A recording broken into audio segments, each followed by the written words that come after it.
You know, when we were having our committee meetings, if there's one phone call you dreaded, it was that of the next speaker. You know, she would tell you, I'm a scientist, I do not procrastinate, 1 + 1 is 2. Ruth would tell you 1 + 1 is 11. Yes, she's a politician. Docile, so you would think, but extremely strong-hearted lady. Karibu Daktari, Dr. Wenwa.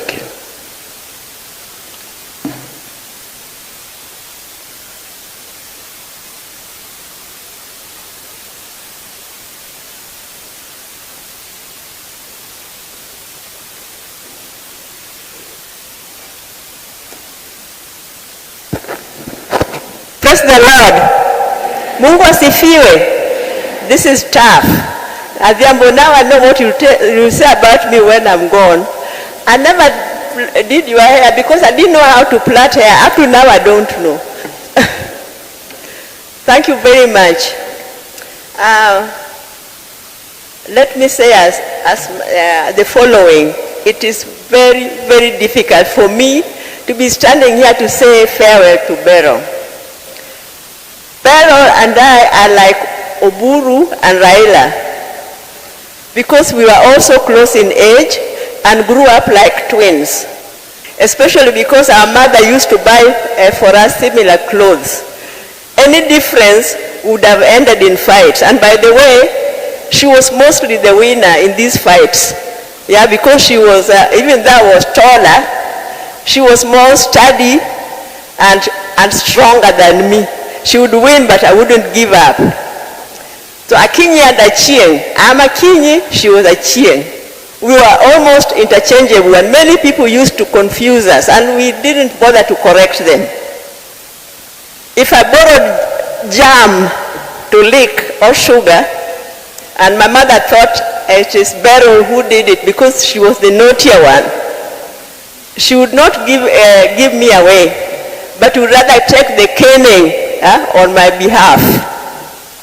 Growing up, Beryl was very special in very, very many ways. I don't know whether you can hear me. She loved reading, especially novels, a passion that we shared.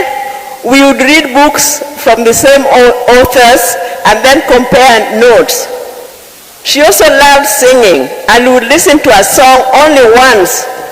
And after that, she would be able to sing that song from the beginning to the end. Beryl could dance. She was able to dance. As teenagers, we had a group in Kisumu called Kisumu Youth Association. And during holidays, we used to organize activities for members.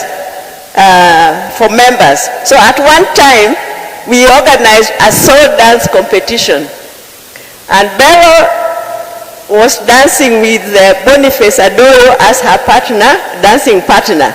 Boniface Adoyo later in life rose to become a bishop and head of the Evangelical Alliance of Kenya. The two of them won. The two of them won that competition. I also took part, but I got no number. Those days, the three universities, Nairobi, Makerere, and the University of Dar es Salaam, were under one umbrella, known as University of East Africa. The Luo students from these three universities had a union whose patron was our dad, Jaramogi. Every December, they would organize activities in Kisumu, including games, cultural events, a dance, etc. So one time they organized a story writing competition for high school students. One was expected to create a story, write it, and then submit it for assessment by panelists who would then determine the winning story. Beryl's story won and she got a prize. I also submitted a story which must somehow have gotten lost in the clouds. I do believe those people were discriminatory to me. So Beryl was a beauty. She joined Kenya High School in Form 5. At the time I was already in my 6th form at the same school.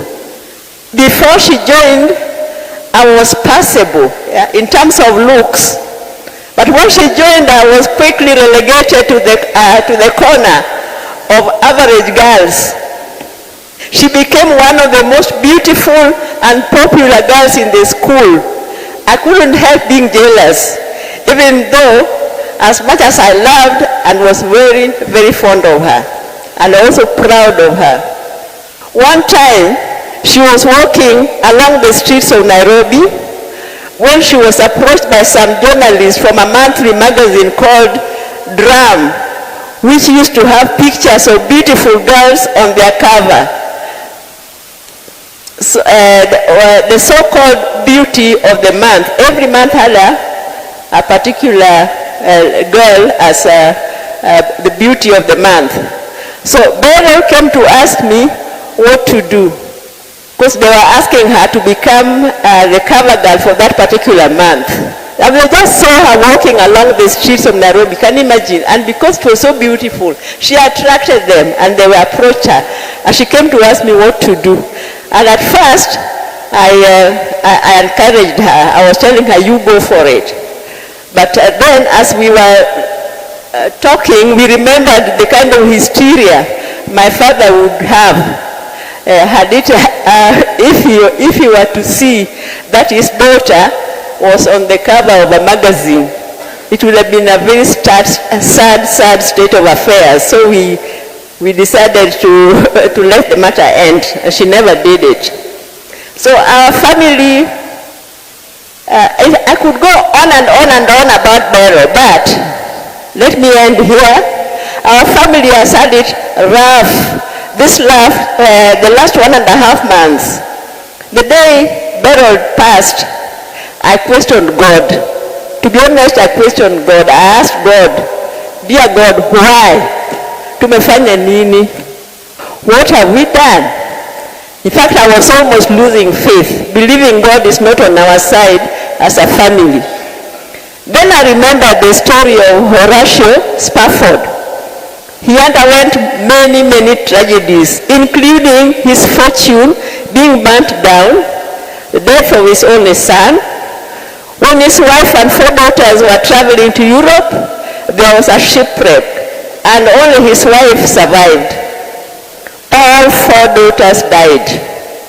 Yet, as he was traveling to Europe to join his wife, and was shown mid-ocean, the exact spot where his daughters had drowned, instead of breaking down, he got inspiration to write one of the most consoling and spiritually uplifting songs. It is well with my soul.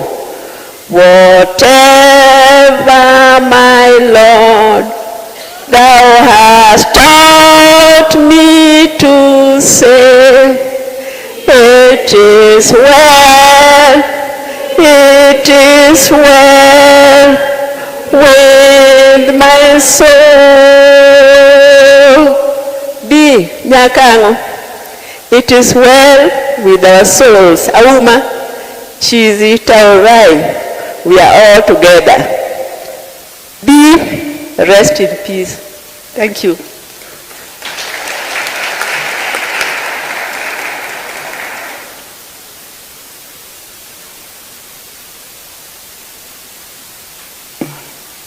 As we are closing our tributes in the family, we have our youth leader,